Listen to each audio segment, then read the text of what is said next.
ಯಾಕಂದ್ರೆ ಇನ್ನೂ ಶುರುವಾಗಿಲ್ಲ ಮನೆರಾಗನೋ VG ರಾಮ್ಜಿನೋ ಯಾವುದಾದ್ರೂ ಸಡನ್ನಾಗಿ ಮಾಡುವಂಥ ಕೆಲಸ ಬೇಕಾಗಿತ್ತು. ಅದರಲ್ಲೂ 40% ರಾಜ್ಯಗಳು ಹಾಕಿದ್ರೆ ಯಾವ ರಾಜ್ಯ ಹಾಕಾಗ್ತಾ ಇರಲಿಲ್ಲ. ₹1 40% ನೀವು ಹಾಕಿರಪ್ಪ ಅಂದ್ರೆ ಅವ್ರು ಟ್ಯಾಕ್ಸ್ ನಮಗಿಲ್ಲ ಅಂತ ಹೇಳ್ತಾ ಇದ್ದಾರೆ. ನಮ್ಮ ಹತ್ರ ಟ್ಯಾಕ್ಸ್ ಸಂಗ್ರಹ ಇಲ್ಲ, ನಿಮ್ಮಲ್ಲಿ ಸಂಗ್ರಹ ಮಾಡ್ಕೊಳ್ತೀರಿ ಮಾಡಿರಿ ಅಂತ ಹೇಳ್ತಾ ಇದ್ದಾರೆ. ನಿಮ್ಮ ವಿರೋಧ ಪಕ್ಷಗಳಿದ್ದಂಥ ರಾಜ್ಯಗಳಂತ ಮೊದಲು ವಿರೋಧ ಮಾಡ್ತಾರೆ. ಆಮೇಲೆ ಬೇರೆ ಈವನ್ BJP ಇದ್ದಂಥ ಡಬಲ್ ಇಂಜಿನ್ ಸರ್ಕಾರಗಳು ಸಹಿತ ಮಾಡ್ತಾ ಇಲ್ಲ ಅನ್ನೋದನ್ನು ಈ ಸಂದರ್ಭದಲ್ಲಿ ನೆನಪಿಸ್ಬೇಕಾಗಿದೆ. ಹೀಗಾಗಿ ಮೋದಿಯವರು ಮಾಡಿದಂತಹ ಈ ಒಂದು ಜನರನ್ನು ಉದ್ದೇಶಿಸಿ, ಈ ದೇಶದ ಜನರನ್ನು ಉದ್ದೇಶಿಸಿ ಮಾತಾಡಿದಂಥ ಮಾತುಗಳು ಭಾಳ ಎಚ್ಚರಿಕೆ. ಯಾಕಂದರೆ ಆರ್ಥಿಕ ಎಮರ್ಜೆನ್ಸಿ ಬರೋ ಪರಿಸ್ಥಿತಿ ಅದ, ಇವತ್ತು ಭಾಳ ಕಷ್ಟದ. ಇಂಥ ಸಂದರ್ಭದಲ್ಲೇ ನಮ್ಗೆ ಎಚ್ಚರಿಕೆ ಕೊಟ್ಟಿದ್ದಾರೆ ಮೋದಿಯವರು. ಇದು ಆಗದ ನೋಡ್ಕೊಳ್ಳಿಕ್ಕೆ ಸಾಧ್ಯ ಇತ್ತು. ಕಳೆದ 12 ವರ್ಷಗಳಲ್ಲೇ ಎಲ್ಲರಿಗೂ ಉದ್ಯೋಗ ಸೃಷ್ಟಿ ಮಾಡಲಿಕ್ಕೆ ಸಾಧ್ಯ ಇತ್ತು, ಆಗಲಿಲ್ಲ. ಮೋಸ್ಟ್ಲಿ ಇನ್ನು ಮುಂದೆ ಆಗ್ತದಿಲ್ಲ ಗೊತ್ತಿಲ್ಲ. ಆದರೆ ಘೋಷಣೆಗಳಂತ ಸಾಕಷ್ಟು ಮಾಡಿದರೆ ಎಲ್ಲ ಎಲೆಕ್ಷನ್ ಸಂದರ್ಭದಲ್ಲೇ ಆಯಾ ರಾಜ್ಯದಲ್ಲಿ ಅದನ್ನೆಲ್ಲ ಈಡೇರಿಸುತ್ತಾ ಕಾಲ ಬರ್ತದನ. ಈಗಾಗಲೇ ವೆಸ್ಟ್ ಬೆಂಗಾಲ್ ಸಾಕಷ್ಟು ಆಶ್ವಾಸನೆ ಕೊಟ್ಟಿದ್ದಾರೆ, ಬಿಹಾರ್ಗೆ ಕೊಟ್ಟಿದ್ದರು, ದಿಲ್ಲಿಗೆ ಕೊಟ್ಟರು, ಹರಿಯಾಣಕ್ಕೆ ಕೊಟ್ಟಿದ್ರು, ಎಲ್ಲ ಈಡೇರ್ತಾ ಇದ್ದಾವೆ. ದಿಲ್ಲಿಯಲ್ಲಿ ಈಡೇರ್ತಾ ಇಲ್ಲ ಅಂತ ಆಮ್ ಆದ್ಮಿ ನಿತ್ಯ ಆರೋಪ ಮಾಡ್ತಾ ಇದ್ದಾರೆ.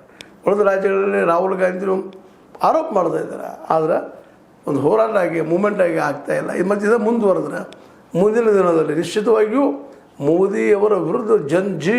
ಆದರೆ ಯಾರೂ ಆಶ್ಚರ್ಯಪಡಬೇಕಾಗಿಲ್ಲ. ಯಾಕೆ ಉದ್ಯೋಗ ಇಲ್ಲ, ಉದ್ಯೋಗ ಸೃಷ್ಟಿ ಇಲ್ಲ, ಹಸಿವಿನ ಮೇಲೆ ಒದ್ದಾಡ್ತಾ ಇದ್ದಾರೆ, ಸ್ವಚ್ಛ ನೀರಿಲ್ಲ, ಸ್ವಚ್ಛ ಭಾರತ ಜಲ ಮಾಡಿದರೆ ಅಭಿಯಾನ, ಜಲ ಜೀವನ ಪೂರ್ತಿಯಾಗಿ ಮುಟ್ತಾ ಇಲ್ಲ. ಹೀಗಾಗಿ ಉದ್ಯೋಗ ಇಲ್ಲದ ಈ ನಿರುದ್ಯೋಗಿ ಮನಸ್ಸು ಏನು ಮಾಡ್ತದೆ ಹೇಳಿಕ್ಕೆ ಆಗೋದಿಲ್ಲ.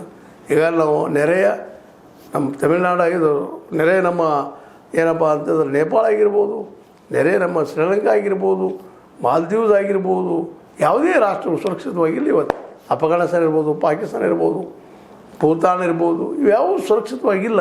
ನಾವೇನು ಈಗ ಹಿಂದೆ ಮಾಡಿದಂಥ ರಾಷ್ಟ್ರಗಳು ಅವಲ್ಲಿಯೂ ಸಹಿತ ಈಗ ಜಿ ಶುರುವಾಗಿ ಬದಲಾವಣೆ, ಬಾಂಗ್ಲಾದಲ್ಲೂ ಬದಲಾವಣೆ ಆಗ್ಯದ, ನೇಪಾಳದಲ್ಲೂ ಆಗ್ಯದ.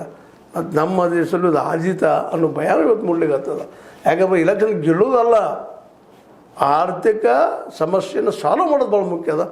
ಎಲ್ಲಿವರೆಗೆ ಜನ ಸಹಿಸ್ತಾರೆ, ಗಾಡಿ ಹತ್ತುವರೆಗೆ, ಗಾಡಿ ಹತ್ತಿದ ಮೇಲೆ ಇರೋ ಸ್ಟಾರ್ಟ್ ಆಗ್ತದೆ ಅನ್ನೋದು ಇವತ್ತು ನಮ್ಮ ಮೋದಿಜಿಯವರು ಅರ್ಥ ಮಾಡ್ಕೊಳ್ಳೋ ಆ ವಿಷಯಲ್ಲೇ ಒಂದು ಯೋಜನೆಯನ್ನು ದೀರ್ಘಕಾಲೀನ ಯೋಜನೆ ಹಾಕ್ಕೊಳ್ಬೇಕಾಗ್ಯದ. ನಾವು ಮೇಲೆ ಒಂದು ವಾದ ಮಾಡ್ತಾ ಇರ್ತೀವಿ.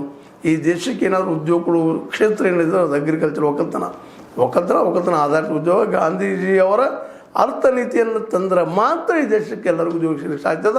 ಇಲ್ಲಾಂದ್ರೆ ಭಾಳ ಕಷ್ಟ ಅದ ಉದ್ಯೋಗ ಸಿಗುವಂಥದ್ದು. ಯಾಕಂದ್ರೆ ನಾವು 145 ಕೋಟಿ ಚೀನಾನ ಮಿರ್ಚೀವಿ, ಹಡಿಯೋದ್ರಲ್ಲೇ ಮಕ್ಕಳ